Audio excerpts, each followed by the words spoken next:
দর্শক আপনাদের সবাইকে স্বাগত জানাচ্ছি নিউজ 24 এর প্রতিদিনের আয়োজন সিএসআরএম গণতন্ত্র দেখার জন্য। আপনাদের সঙ্গে আজকের পর্বে আছি আমি আশিকুর রহমান শ্রাবণ। আমরা এই আলোচনায় মূলত কথা বলি দিনের প্রধান সংবাদ, সেই সংবাদের ব্যাখ্যা এবং বিশ্লেষকরা ব্যাপারটিকে কিভাবে দেখছেন সেই সমস্ত বিষয়গুলো নিয়ে। আজকে আমরা মোটা দাগে তিনটি বিষয় নিয়ে কথা বলতে চাই। তার প্রথম ভাগে আলোচনা করতে চাই মতিউরের ছাগলকাণ্ড এবং তার সঙ্গে বিদেযাত্রায় নিষেধাজ্ঞা, এর পাশাপাশি দুর্নীতির বিরুদ্ধে সাম্প্রতিক সময়ে গণমাধ্যম থেকে বিভিন্ন রকম সংস্থা অনেক বেশি সোচ্চার, এক পক্ষ মনে করছে আর এক পক্ষ মনে করছে আসলে পার পেয়ে যায় শেষ পর্যন্ত।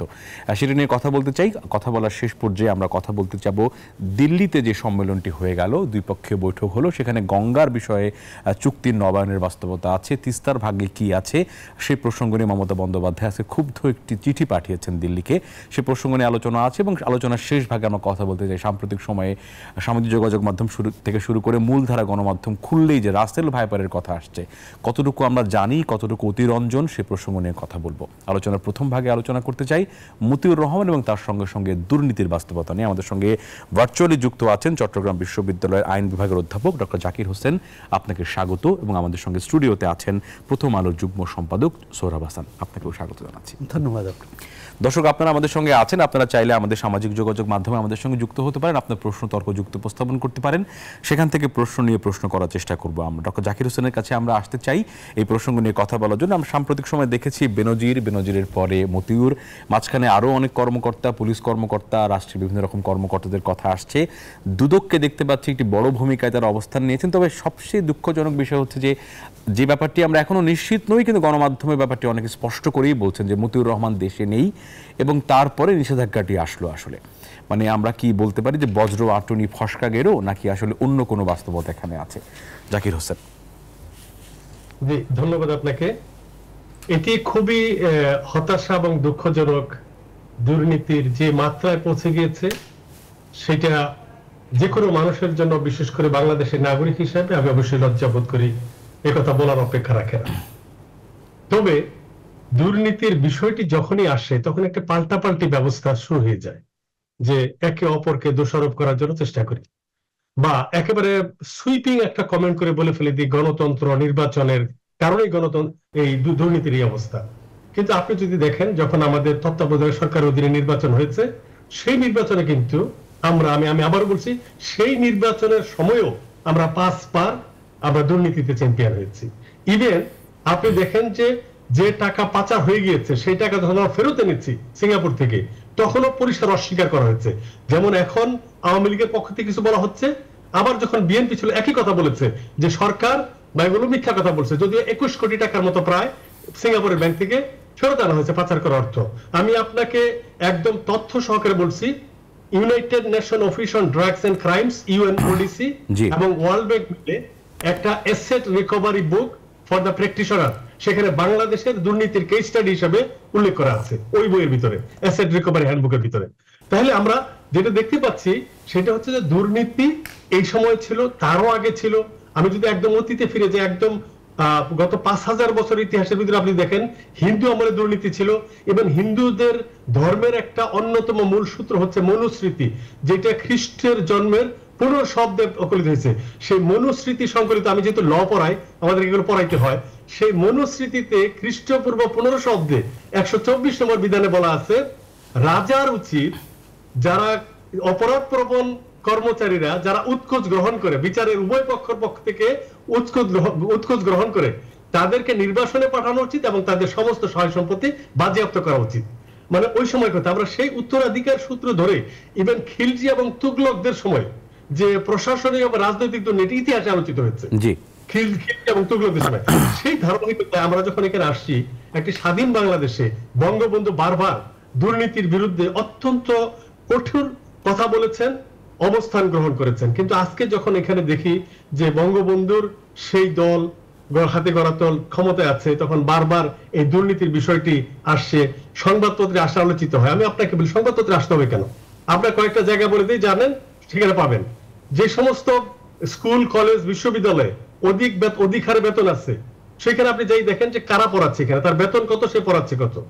আপনি যে সময় যাদের সন্তান দেশের বাইরে পড়াশোনা করছে নিজস্ব অর্থায়নে, সেখান থেকে কোটি কোটি টাকা যাচ্ছে দেশের বাইরে, দিতে হয় না, অর্থায়ন করতে হয় না?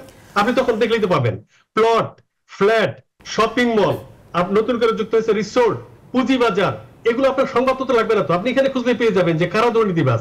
আমার বেতন হচ্ছে 50,000 টাকা, আমি আমার ছেলেকে পড়াই, বেতন দিই, স্কুলের বেতন দিই মাসে 20,000, 30,000, 40,000 টাকা। কাজে একটু মানে একের প্রকাশ্য যে জিনিসটা এখন সবচেয়ে গুরুত্বপূর্ণ সেটা হলো দুর্নীতিটা আগে যৌনতার মতো আড়ালে আবডালের বিষয় ছিল, শরমের বিষয় ছিল, লজ্জার বিষয় ছিল। এখন আর সেটা লজ্জা শরমের বিষয় নাই। এখন সবাই জানে দুর্নীতিবাজ অনেক দামি ঘড়ি দেয়, হাতে দেয়। এখন দুর্নীতিবাজ দামি ঘড়ি নিয়ে গেলে আমি তার অনুকম্পা পাওয়ার জন্য, অনুগ্রহ পাওয়ার জন্য তার কাছে যাই। এইটা হচ্ছে সবচেয়ে বড় বিষয়, কারণ সমাজে দুর্নীতিটা একটা গ্রহণযোগ্য পর্যায়ে চলে গিয়েছে। আমি গত ইয়েতে বলছিলাম, এখন বিয়ে দেওয়ার সময় বাবা মা খোঁজে যে উপরি কামাই আছে কিনা, অথবা যে দুর্নীতি টাকা নিলে কি হবে, লোক ভালো। সমাজের করে প্রচলিত আছে, টাকা খেলেও লোক ভালো, কারণ কে কাজ করে দেয়। ফলে এই যে একটা সামাজিক একটা গ্রহণযোগ্যতা পর্যায়ে চলে গেছে, এটাই হলো সবচেয়ে বড় বিষয়। এই জায়গাটা থেকে আপনি শুধুমাত্র দুর্নীতি দমন কমিশন দিয়ে, আদালতের রায় দিয়ে দুর্নীতি বন্ধ করতে পারবেন না। আপনার কাছে একটু পরে আমি আবারও আসি, আপনি আমাদের সঙ্গে থাকুন। আমি এই প্রসঙ্গ নিয়ে কথা বলতে চাই আসলে সোহরাব হাসানের সাথে, যে আসলে মতিউর রহমান বা মতিউরের সঙ্গে বেনজির, তার সঙ্গে আজকে একজন ডিআইজিকে তারা সাময়িকভাবে বরখাস্ত করেছে। এই প্রসঙ্গগুলো নিয়ে আলোচনা যখন হয় তখন একটি কথা বারবারই আসে, যে দুর্নীতি করেও বুক ফুলিয়ে চলা যায় এবং সম্মানও থাকে সমাজের মধ্যে। আপনারা আপনাদের সময় কথাগুলো বলছেন, আমাদের সময় আমরা দেখেছি অনেক ক্ষেত্রেই যে উনি চুরি করেছেন, তাকে আমরা এড়িয়ে চলবো, এখন উনি চুরি করেছেন, ওনাকে আমরা সাথে নিয়ে চলবো। এই যে দুই দলের মধ্যেই বা দুই সমাজের মধ্যেই ব্যাপারটি আছে, এটি কি আসলে উৎসাহিত করছে নাকি অন্য কোনো বিষয় আছেন? না, প্রথমত হচ্ছে যে আইনের শাসন কতটা প্রতিষ্ঠিত হয়েছে সেটি কিন্তু দুর্নীতির মাত্রা দিয়ে বোঝা যায়। যেখানে আইনের শাসন সুপ্রতিষ্ঠিত সেখানে দুর্নীতি একেবারে থাকে না তা নয়, কিন্তু তার হ্রাস টেনে ধরা সম্ভব। অর্থাৎ দুর্নীতিবাজের বিরুদ্ধে রাষ্ট্র বা সরকার ব্যবস্থা নেবে, আইন ব্যবস্থা নেবে। সেটি যদি না নেওয়া হয়, যেমন অধ্যাপক জাকির হোসেন বললেন যে দুর্নীতি এখন গ্রহণযোগ্যতার পর্যায়ে পৌঁছেছে। এখন গ্রহণযোগ্যতা না, এখন তো সম্মানজনক, সম্মানের জায়গায় পৌঁছেছে, যে দুর্নীতি করলেই সম্মানিত হওয়া যায়, সমাজে মর্যাদা পাওয়া যায়। আমরা তো শুধু বেনজির, মতিউর নয়, অনেক উদাহরণ আছে। বিশেষ হচ্ছে রাষ্ট্র তো চলে আইনের ভিত্তিতে, এবং আইনের উপর হচ্ছে একটা মূল্যবোধ, নীতি, আদর্শ। সে আদর্শটা যখন ভেঙে যায়, যখন ন্যায় অন্যায় দুটো পার্থক্য করা হয় না এবং অন্যায়কারীকেই প্রশ্রয় দেওয়া হয় নানাভাবে, পুরস্কৃত হয় বিভিন্ন পর্যায় থেকে, তখন কিন্তু এই ধরনের অব্যবস্থা, নৈরাজ্য, হতাশাজনক চিত্র দেখা যায়। অধ্যাপক জাকির হোসেন বিএনপি আমলের কথা বলেছেন, তার আমলের কথা বলছেন, 5,000 বছর আগের কথা বলছেন, কিন্তু আজকে কি হচ্ছে? আওয়ামী লীগ সরকার 2008-9 সালে যখন ক্ষমতায় আসলো, বা 9, 10, 11, 13, সে সময় তো দুর্নীতি এই মাত্রায় বাড়েনি। তাহলে সেই সময় যদি কিছুটা লাগাম টানা যেত,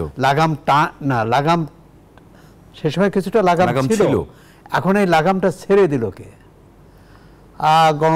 গণতন্ত্র কিন্তু একটি, এখানে বলবো যে একটি গুরুত্বপূর্ণ উপাদান। মানে গণতন্ত্র মানে কি? শুধু ভোট নয়, গণতন্ত্র জনগণের শাসন, জনগণের কর্তৃত্ব, জনগণের নজরদারি থাকবে। কিন্তু উল্টো এখন রাষ্ট্র জনগণের উপর নজরদারি করে অন্যায্যভাবে। সুতরাং এটি খুব কঠিন। এই যে আমরা ধরেন ক্যাসিনো বিরোধী অভিযানের সময় তো দেখলাম যে কয়েকজনকে ধরা হলো, এবং যে ক্যাসিনোর বিরুদ্ধে সর্বাত্মক অভিযান, এবং সারা দেশে এটি চালানো হবে, আর কোনো বাংলাদেশে ক্যাসিনো থাকবে না, ছাড়া হবে না। কিন্তু পরে দেখলাম একে একে ছাড়া পেয়ে যায়।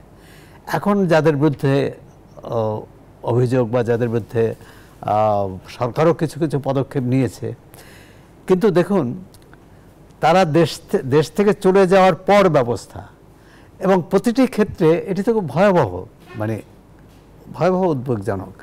আপনি মতিউরের ঘটনাটা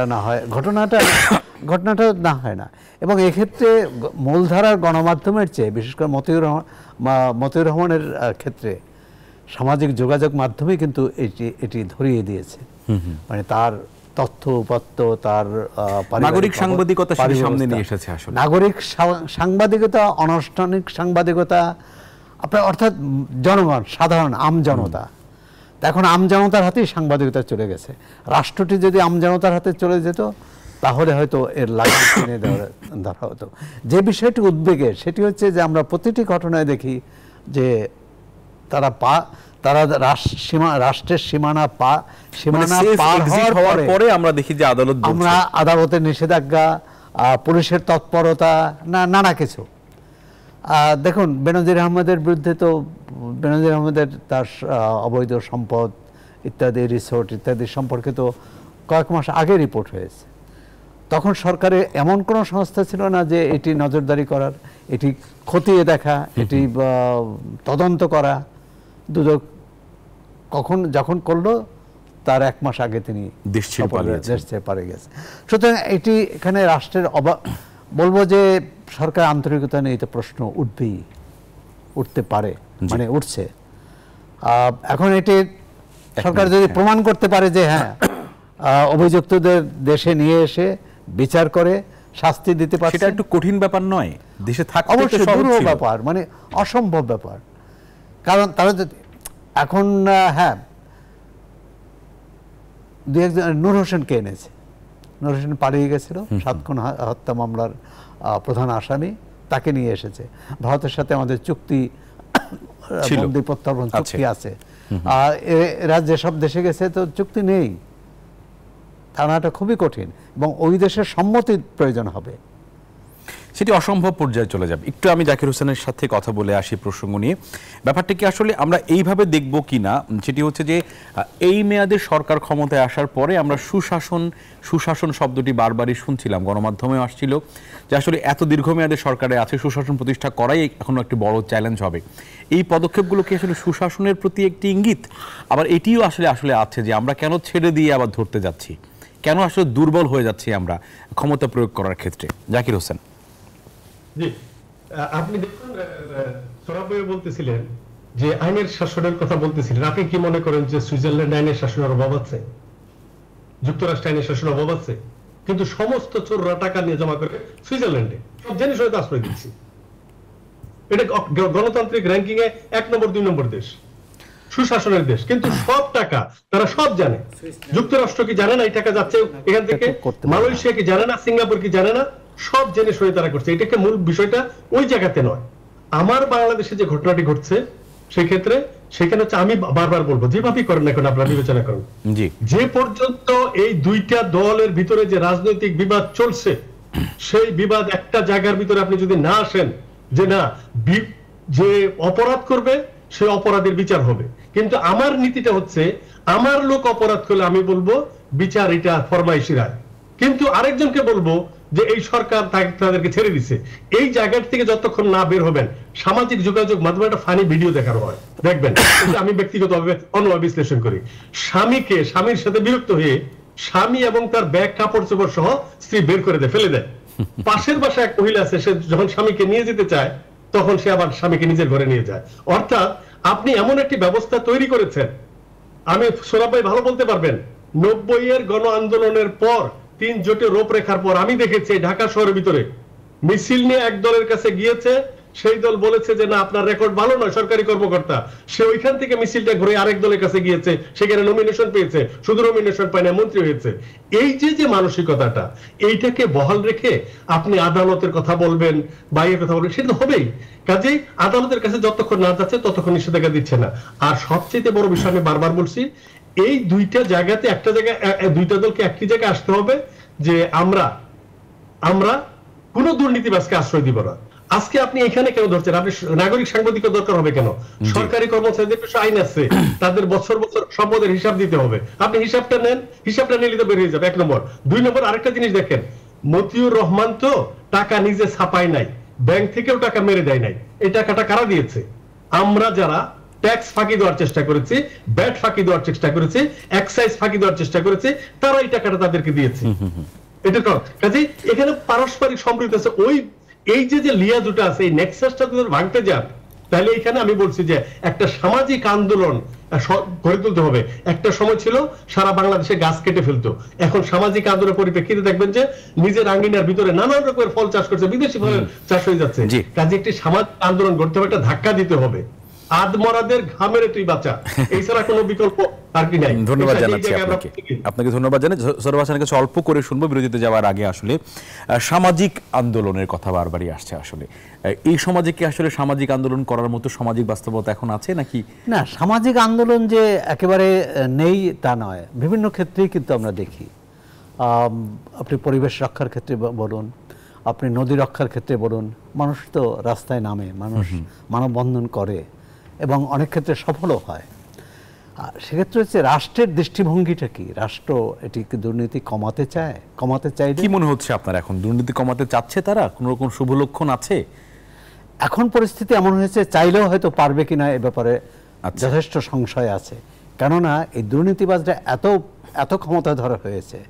এই যে মতিউর রহমান, যিনি এনবিআর এর সদস্য ছিলেন, তার সম্পর্কে তার একজন চেয়ারম্যান, এনবিআর এর সাবেক চেয়ারম্যান বদিউর রহমান বলেছেন যে তিনি তাকে চট্টগ্রাম থেকে রাজশাহীতে বদলি করেছিলেন তৎকালীন সেনাপ্রধান মানে সেনা সমর্থিত সরকারের প্রধান, মানে বেসামরিক সরকারের প্রধান না, কিন্তু প্রধান নিয়ন্ত্রক,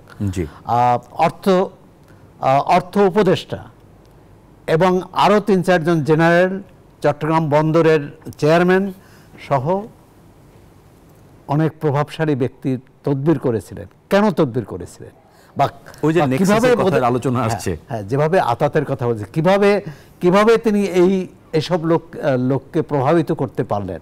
যদিও বদিউর রহমান কিন্তু তাকে তার থাকা অবস্থায় বদলি আদেশ প্রত্যাহার করেননি। সুতরাং এ ধরনের আমাদের রাষ্ট্র কাঠামো, এই ধরনের ব্যক্তি যখন তৈরি হয়, অর্থাৎ নিজেকে আইনের ঊর্ধ্বে ভাবে, সেটা আপনি বেনজিরের ক্ষেত্রে দেখেন, সেটা অন্যদের ক্ষেত্রে দেখুন, এবং তিনি রাষ্ট্রের চেয়েও বড় হয়ে যান, তার প্রতিষ্ঠানের চেয়ে বড় হয়ে যান। আপনি অনেক তো পুলিশ কর্মকর্তা আছেন, কিন্তু এরকম বেনজিরের মতো নজির কিন্তু কেউ স্থাপন করতে দেখাতে পারেনি। সুতরাং একটা সরকারের উচিত যে একটা কি বলবো, একটা তদন্ত কমিশন করা, একটা বিচার বিভাগের একটা কমিশন করা এবং কমিশনের মাধ্যমে সত্য উদ্ঘাটন করে আরও যারা আছে তার সহযোগী কারা ছিল, তাদের সহযোগী কারা ছিল, এবং ভবিষ্যতে যারা এটা বন্ধ করার জন্য, যা ক্ষতি হয়ে গেছে রাষ্ট্রের, এই ক্ষতি পূরণ করা কঠিন হবে এবং আরও যাতে ক্ষতি না হয় সেক্ষেত্রে উদ্যোগ গ্রহণ করতে হবে। আমরা আলোচনা শেষ করতে যাই। ডক্টর জাকির হোসেন, আপনাকে অসংখ্য ধন্যবাদ আমাদের সঙ্গে যুক্ত হওয়ার জন্য। আমরা একটি বিরতিতে যাব, বিরতির পরে ফিরে এসে আমরা গঙ্গার পানি বন্টন চুক্তি নবায়নে ক্ষুব্ধ মমতা এবং তৃণমূল সে প্রসঙ্গ নিয়ে কথা বলতে চাই। আপনারা আমাদের সঙ্গে থাকবেন, বিরতি নিয়ে ফিরে আসছি একটু পরেই। আপনারা দেখছেন CSRM জনতন্ত্র গণতন্ত্র।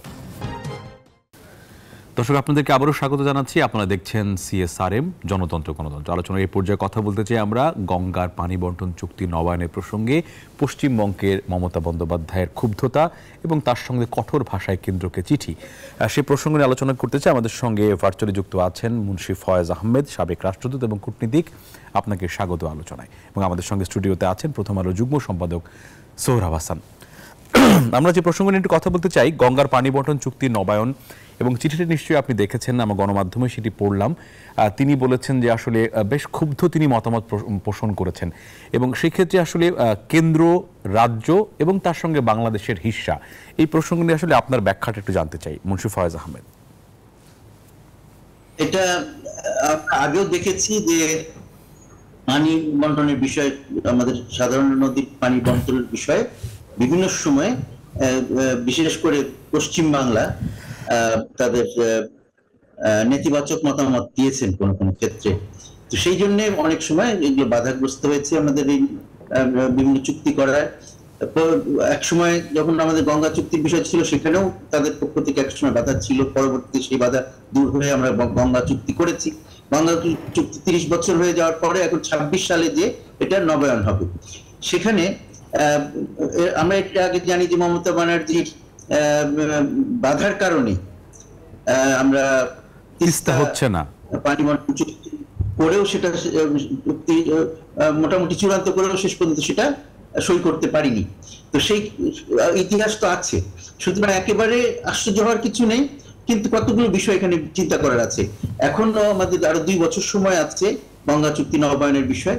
এটা মাননীয় প্রধানমন্ত্রী যখন দিল্লিতে গেলেন তখন প্রধানমন্ত্রী মোদী তাকে বললেন যে তাদের সাথে আলোচনায় এটা উঠে আসলো যে এটা আমরা যত সময় মতন নবায়ন করবো, এরকম একটা মোটামুটি দুই পক্ষের সম্মতির কথা আসছে। কিন্তু তার মধ্যে আবার আছে যে এটা নিয়ে আলাপ আলোচনা করতে হবে, কারণ পরিস্থিতি কিছু পরিবর্তন আছে, সেগুলো নিয়ে আলাপ আলোচনা। তো সেগুলো যাই হয় হবে, কিন্তু মমতা বন্দ্যোপাধ্যায় তার যে ক্ষোভ প্রকাশ করেছিলেন এটা তাদের অভ্যন্তরীণ ব্যাপার। এটা নিয়ে আমরা হঠাৎ করে নিশ্চয় বিচলিত না হয়ে আমাদের দেখা উচিত যে কোথায় যায়, কারণ এটা তো তাদের যে অভ্যন্তরীণ রাজনীতি আছে, বিশেষ করে এবারের নির্বাচনের নির্বাচনে কি বলে বিজেপির সাথে তৃণমূল কংগ্রেসের যে বিবাদ সেটা আর একটু বৃদ্ধি পেয়েছে বলে মনে হয়। অনেক তৃণমূল কংগ্রেস কি বলে বিজেপির অনেক চেষ্টা সত্ত্বেও তৃণমূল কংগ্রেসকে তারা দাবিয়ে রাখতে পারে নাই পশ্চিমবঙ্গে, সেই জন্য তাদের মধ্যে বিভেদটা আর একটু বড় হয়ে দেখা দিয়েছে। সেই সব কারণে তাদের মধ্যে একটা পারস্পরিক ভুল বোঝাবুঝি থাকতে পারে, পারস্পরিক ক্ষোভ থাকতে পারে, সেগুলোর কারণে তারা এইসব এই ধরনের যে আপত্তি ইত্যাদি কঠিন ভাষায় চিঠিপত্র লিখছেন। কিন্তু যখন সত্যি সত্যি আলোচনা শুরু হবে, এই 2 বছরের মধ্যে কি অগ্রগতি হয় সেটা আমাদের দেখতে হবে। আমাদেরকে কেন্দ্রের উপর নির্ভর করতে হবে, ভারতের কেন্দ্রীয় সরকারের উপর নির্ভর করতে হবে, যাতে যেটা ইতিমধ্যে একবার সই হয়ে গেছে সেটা থেকে ফিরে আসা, এটা আমার মনে করি যে এখানে কি আমাদের উদ্বিগ্ন হওয়ার কোনো কারণ আছে কিনা? আরেকটি আলোচনা আমরা শুনছিলাম, রিপোর্টও আজকে দেখলাম। এখনই উদ্বিগ্ন হওয়ার কারণ নাই, কিন্তু শেষ পর্যন্ত কি দাঁড়ায় সেটা না দেখে তো আমরা কিছু বলতে পারছি না। আমি একটি রিপোর্টে দেখলাম আজকেই, সেটি হচ্ছে যে কেন্দ্র চাইলে এই সমস্ত বিষয় রাজ্যকে তারা না জানিয়েও সিদ্ধান্ত নিতে পারে, কিন্তু ডেমোক্রেটিক বিউটি বা ডেমোক্রেটিক নর্মসের জায়গা থেকে রাজ্যকে তারা অসময়ে আস্থা রাখার চেষ্টা করে। তো আপনি যেটা বললেন বিভিন্ন রকম কথাবার্তা আছে, কিন্তু ভারতীয় ইয়ে থেকে যেটা আমরা পাই যে পানি এই বিষয়টি বিভিন্ন প্রদেশের বিষয়, কিন্তু কেন্দ্রের ব্যাপারে কিছু বক্তব্য আছে, বিশেষ করে যখন ভারতের এক রাজ্য থেকে আরেক রাজ্যে কোনো নদী যায় এবং সেটা নিয়ে তাদের মধ্যে ঝগড়াঝাটি হয়, সেগুলো কিন্তু ভারতীয় একটি কেন্দ্রীয় আইন আছে এবং কেন্দ্রীয় সেই আইনের আওতায় সেগুলো সমাধান হয়ে থাকে। সুতরাং এইটা আপনি সব দিকেই দেখতে পারেন, ইচ্ছা করলে কেন্দ্র কিন্তু এই ইয়েটাকে না মানতে পারে, কিন্তু সেটাতে তাদের নিজেদের মধ্যে সমস্যা সৃষ্টি হতে পারে, সেটা তাদের ব্যাপার। আমাদের হলো আমাদের পাওনাটা আমরা পাই কিনা সেটা জন্য আমরা চেষ্টা করে যাব।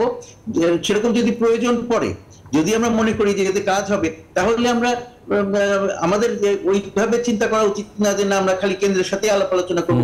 আমরা দরকার হলে প্রদেশের সাথেও রাজ্যের সাথেও আলাপ আলোচনা করতে বিভিন্ন ফর্মালি না হোক ইনফর্মালি অনানুষ্ঠানিক ভাবেও তাদের সাথে দরকার হলে আলোচনা করে ভাই তোমরা কেন বাধা দাও, এই কথাটা আমরা বলতে তো পারি। একবার চেষ্টা করা হয়েছিল, কিন্তু আমরা নিজেরাই খুব জোরে সোরে সেই চেষ্টাটি করিনি, সেই জন্য হয়তো অনেক কিছু আমরা যেভাবে চেয়েছি সেইভাবে হয়নি। কিন্তু আমি মনে করি যে এখনই সেটা নিয়ে অস্থির হওয়ার কিছু নেই, 2 বছর সময় আছে। কেন্দ্র যদি ঠিক থাকে, তারা যদি অবস্থার পরিবর্তন না করে, তাহলে আমি আশা করব যে এটা নিয়ে খুব বড় রকমের সমস্যা হবে না। একটু পরে আমি আবারও আসি, আমি একটু সোহরাব হাসানের কাছে কথা বলি প্রসঙ্গ নিয়ে। আসলে গঙ্গার পানি বন্টন চুক্তি, তিস্তার পানি, আমাদের অভিন্ন নদীগুলোর ন্যায্য হিস্সা নিয়ে আসলে একটি রাজনীতিও আছে, গণমাধ্যমে আলোচনাও আছে, এবং যেহেতু আসলে উত্তরের মানুষ তিস্তা কেন্দ্রিক একটি জীবনযাপন করে, সেখানেও একটি বাস্তবতা আছে। এটি বারবারই আটকে যায়, থমকে যায়। মুন্সি ফয়েজ ভাইয়ের সমস্ত বিশ্লেষণের সঙ্গে একমত, কিন্তু আমাদের উদ্বেগের কোনো কারণ নেই, এটা একমত হতে পারেই না। এই কারণে যে আমাদের সামনে দৃষ্টান্ত হচ্ছে তিস্তার পানি বন্টন চুক্তি চূড়ান্ত হয়েও সেটি সম্পাদন হয়নি, ঝুলে আছে এখন পর্যন্ত।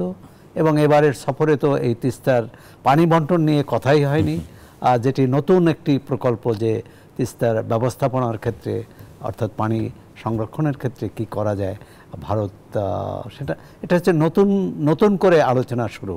কিন্তু যে আলোচনাটা চূড়ান্ত হয়ে গিয়েছিল সেখান থেকে কিন্তু পিছিয়ে গেলাম।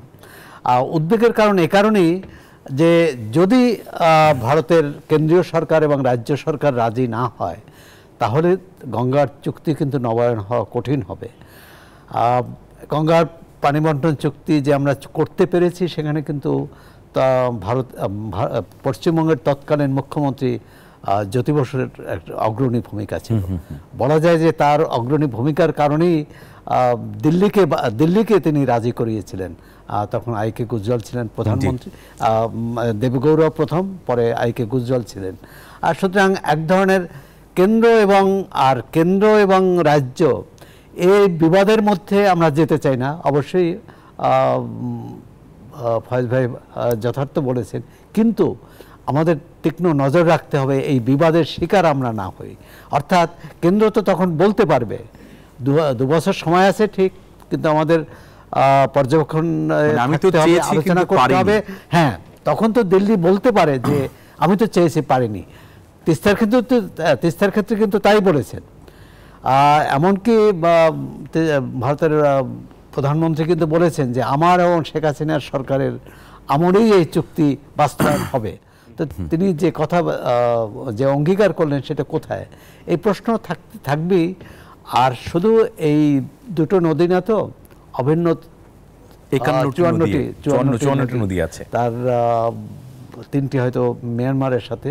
কিন্তু আমরা কেন এক্ষেত্রে আমাদের দাবিটা জোরে সোরে বলবো না?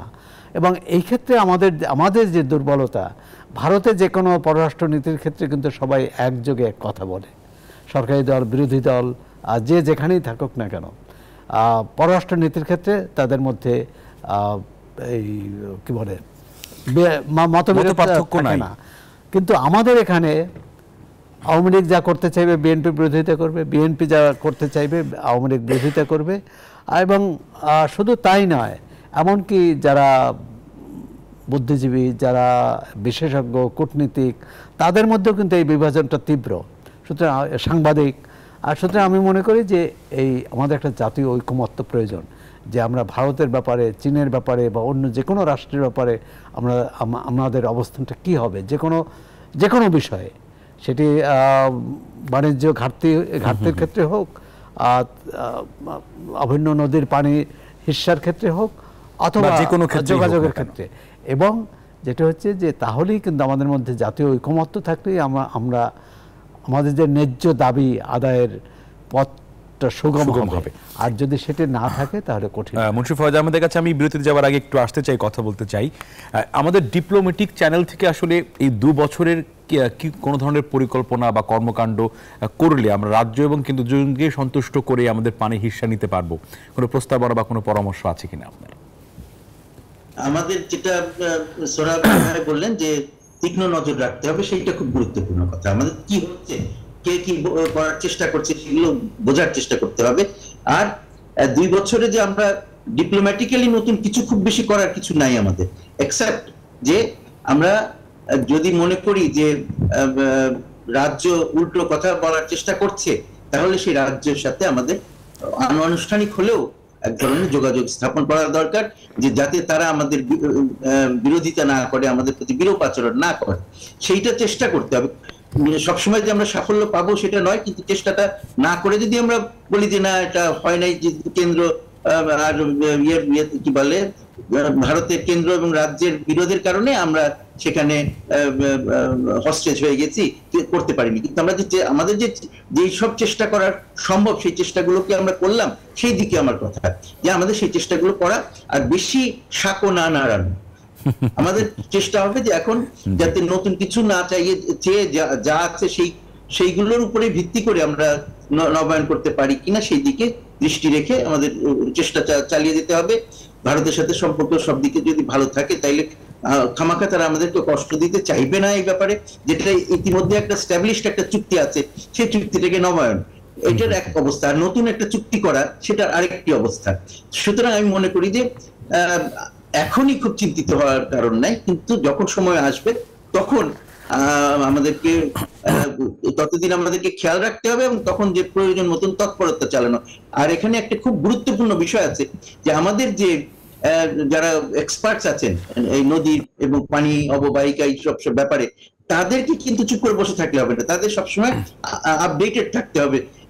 গঙ্গার পানি বলি, তিস্তার পানি বলি, সংবাদ তথ্য এগুলো যেন তাদের কাছে সব ঠিক মতন থাকে, সময় মতন যেন তাদের তথ্যের অভাব না পড়ে, সেই জিনিসটা কিন্তু আমরা বিভিন্ন সময় তথ্যের অভাবের কারণে, প্রস্তুতির অভাবের কারণে অনেক সময় আমরা মার খেয়ে গিয়েছি। এটা অস্বীকার করার উপায় নাই। সুতরাং সেই সতর্কতা আমাদের থাকতে হবে। আমরা যতই সতর্ক থাকি, যতই চেষ্টা করি, প্রতিপক্ষ বা অন্য পক্ষ যদি যথেষ্ট সদয় না হয়, তাহলে আমরা চেষ্টা করেও অনেক সময় পাবো না, আমরা সফল হতে পারবো না। সুতরাং আমাদের চেষ্টাটা কূটনৈতিক মহলে থাকবে, কিন্তু আমাদের যে বিশেষজ্ঞদের যে প্রস্তুতি, সেই যে প্রস্তুতি যেন ঠিকমতো। আপনাকে অসংখ্য ধন্যবাদ জানাচ্ছি আমাদের সঙ্গে যুক্ত হয়ে কথাগুলো বলার জন্য। আমরা আলোচনা এখানে শেষ করতে চাই। বিরতির পরে এসে অন্য প্রসঙ্গ নিয়ে কথা বলবো। রাসেল ভাইপার কতটা সচেতনতা, কতটা অতিরঞ্জন, সেই প্রসঙ্গ নিয়ে আমাদের সঙ্গে আপনারা থাকবেন। আপনারা দেখছেন CSRM জনতন্ত্র গণতন্ত্র। বিরতি নিয়ে ফিরে আসছি। দর্শক, আপনাদেরকে আবারও স্বাগত। আপনারা দেখছেন CSRM জনতন্ত্র গণতন্ত্র। বিরতির পরে ফিরে এসেছি। কথা বলতে চাই রাসেল ভাইপার প্রসঙ্গ নিয়ে। আসলে কতটুকু আতঙ্ক ছড়াচ্ছে, কতটুকু অতিরঞ্জন আছে, কতটুকু বাস্তবতা, কতটুকু আসলে অতি বাস্তবতা, আর সেই প্রসঙ্গগুলো নিয়ে কথা বলার জন্য আমাদের সঙ্গে ভার্চুয়ালি যুক্ত হচ্ছেন চট্টগ্রাম বিশ্ববিদ্যালয়ের প্রাণীবিদ্যা বিভাগের শিক্ষক ইব্রাহিম খলিল আল হায়দার। আপনাকে স্বাগত আলোচনায়। এবং আমাদের সঙ্গে স্টুডিওতে আছেন প্রথম আলো যুগ্ম সম্পাদক সোহরাব হাসান। আমি একটু ইব্রাহিম খলিল আল হায়দারের কাছে আসতে চাই। আসলে আমরা দেখেছি সাম্প্রতিক সময়ে সব জায়গাতেই রাসেল ভাইপার বা চন্দ্রবোড়া, যেটি আমরা শুনছি আপনাদের সুবাদে বা নানা রকম বাস্তবতা থেকে, ফেসবুক খুললেই সাপ, গণমাধ্যম খুললেই সাপ, সব জায়গাতেই সাপ। আতঙ্ক ছড়িয়েছে মানুষের মধ্যে, এবং এই আতঙ্কের সঙ্গে সঙ্গে অনেক নিরীহ সাপ, যেগুলোকে আমাকে বলি পরিবেশের জন্য ভালো সাপ, তারাও মারা পড়ছে। আসলে কিভাবে আমরা সচেতন হব, আর আসলে কি রাসেল ভাইপার এতটা ভয়ঙ্কর? প্রথমত যে ব্যাপারটা ইম্পর্টেন্ট, সেটা হচ্ছে রাসেলস ভাইপার এই বছরই শুধু ছড়াচ্ছে, এটা পুরোপুরি সঠিক নয়। রাসেলস ভাইপার ডিসপার্স করা শুরু করেছে আরো প্রায় 10 বছর আগ থেকে। 2016 সাল থেকে এরা মাস ডিসপারশনে গেছে। বেসিক্যালি এরা ডিসপার্স করা শুরু করে 2012 সাল। তো আপনার যেটা প্রশ্ন, সেটা হচ্ছে রাসেলস ভাইপার এতটা মারাত্মক কিনা। আমরা যে বিষয়টা সবাইকে একদম ফ্রাঙ্কলি বলতে চাই, সেটা হচ্ছে আমাদের দেশে যে অ্যান্টিভেনমটা এখন আমাদের মেডিকেলে আছে বা স্বাস্থ্য মন্ত্রণালয় থেকে বিভিন্ন মেডিকেলে সরবরাহ করা হয়, এটা রাসেলস ভাইপারের জন্য স্পেসিফিক। এই অ্যান্টিভেনমটা মূলত 4টা সাপের এগেনস্টে তৈরি করা। তার মধ্যে 3টা সাপ আমাদের দেশে পাওয়া যায়, তার মধ্যে একটা হচ্ছে রাসেলস ভাইপার। তো এই অ্যান্টিভেনমটা দিলে মানুষ সুস্থ, এবং এই অ্যান্টিভেনমটা যেহেতু রাসেলস ভাইপারের জন্য স্পেসিফিক, সেহেতু কোন রাসেলস ভাইপারের দংশনের রোগী যদি একটা দ্রুত সময়ের মধ্যে হসপিটালে যেতে পারে, বিশেষ করে আমাদের দেশের যে জেলা সদর হাসপাতাল আছে এবং মেডিকেল কলেজ হাসপাতালগুলি আছে, সেই হাসপাতালগুলিতে এই রাসেলস ভাইপারের অ্যান্টিভেনম পর্যাপ্ত পরিমাণে সরবরাহ আছে, এবং সেখানে যদি পেশেন্ট যায় তাহলে খুব দ্রুত সময়ে ডাক্তাররা এই চিকিৎসাটা দিয়ে থাকেন। ভয় পাওয়ার একেবারেই কারণ নেই। তার মানে হচ্ছে এর অ্যান্টিভেনম আমাদের কাছে আছে, যে কথাটি আমরা শুনি বিভিন্ন সময় যে আসলে অ্যান্টিভেনম আমাদের কাছে নেই, অ্যান্টিভেনম দিলেও কাজ হয় না, এটি আসলে গুজব।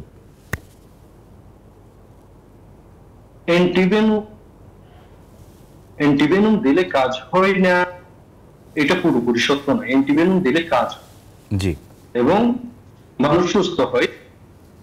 আমরা যেটার জন্য গবেষণা করছি, অ্যান্টিভেনম তৈরির চেষ্টা করছি, এর কারণ হচ্ছে যে অ্যান্টিভেনমটা আমরা দিই, সেটা যে পরিমাণ দিলে বা হচ্ছে পেশেন্ট সুস্থ হয়, আমাদের দেশে তার চেয়ে 2 গুণ 3 গুণ বা 4 গুণ বেশি অ্যান্টিভেনম দেওয়ার প্রয়োজন। পরিমাণে বেশি লাগে, কিন্তু পেশেন্ট সুস্থ। তবে এই ক্ষেত্রে সাধারণ মানুষকে আমরা যেটা বলতে চাই, সেটা হচ্ছে এই যে পরিমাণে বেশি লাগে বা খরচের পরিমাণটা বেড়ে যাওয়া, সেটা কিন্তু যিনি আক্রান্ত হচ্ছে সেই ফ্যামিলিকে বা তাকে বিয়ার করতে হবে। এটা সরকার থেকে বিনামূল্যে সরবরাহ করা। তো 3 গুণ 4 গুণ বা 5 গুণ বেশি লাগলেও সেটা যেহেতু সরকার থেকে সরবরাহ করা হচ্ছে বিনামূল্যে, তো পেশেন্টের এটা চিন্তা করার দরকার নাই যে এটা অনেক দামি ওষুধ, যে কারণে আমি হাসপাতালে যাবো না, এটা চিন্তা করার কোনো কারণ। আচ্ছা, আরেকটি ছোট্ট সম্পূরক প্রশ্ন করতে চাই প্রসঙ্গের সঙ্গে যুক্ত করে, সেটি হচ্ছে যে আমরা এখানে যে ব্যাপারটি দেখি যে আপনি বলেছেন যে আসলে এই ব্যাপারটি কি সাম্প্রতিক নয়, ব্যাপারটি আসলে আমাদের দেশে অনেক দিন ধরেই আছে, কিন্তু এই বছরের ব্যাপারটা এত প্রকোপ ছড়িয়ে পড়লো কেন, এটি সবারই জানার ইচ্ছে আসলে। আরেকটি বিষয় হচ্ছে যে এটি নিয়ে আমরা আতঙ্কিত হব নাকি আমরা আসলে কি করব, এই ব্যাপারে কোনো নির্দেশনা রাষ্ট্রীয়ভাবে সরকারিভাবে ছড়িয়ে দেওয়া উচিত কিনা?